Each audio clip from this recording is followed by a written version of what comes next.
मंडळी, या वानराचा या धुक्याचा काय विषय आहे तुम्हाला व्हिडिओमध्ये कळेलच, त्यासाठी पूर्ण व्हिडिओ बघा. नमस्कार मित्रांनो, तुमचा भाऊ निघाला सकाळी सकाळी काळूबाईच्या दर्शनासाठी कस्टमरला घेऊन, ते पण डायरेक्ट चाकणवरून. आणि त्यातले त्यात सकाळपासूनच पावसानं बेजार केलं होतं पार, म्हणून आपण आपल्या गाडीला लावला सकाळ सकाळ फ्रेश हार. पाऊस म्हणला तू किती पण जोक मार, मी पण घेत नाही महागार.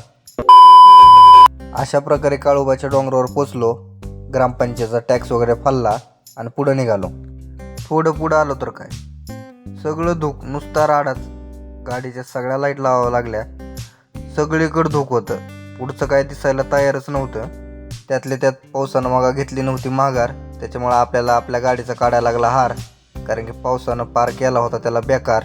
मग काय प्रसाद वगैरे घेतला आणि मांडरच्या काळूबाईच्या नावानं चांगलं म्हटलं आणि देवीचं मंदिर गाठलं.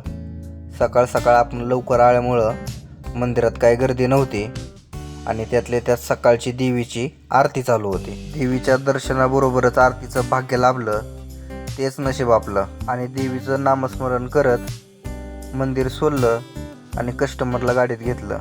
आणि त्यातले ते जाताना या वानरांना थोडं खाऊ घालण्याचं पुण्य पण भेटलं. त्यांना ते खाताना बघून आमच्या सगळ्यांच्या पण मनाला बरं वाटलं.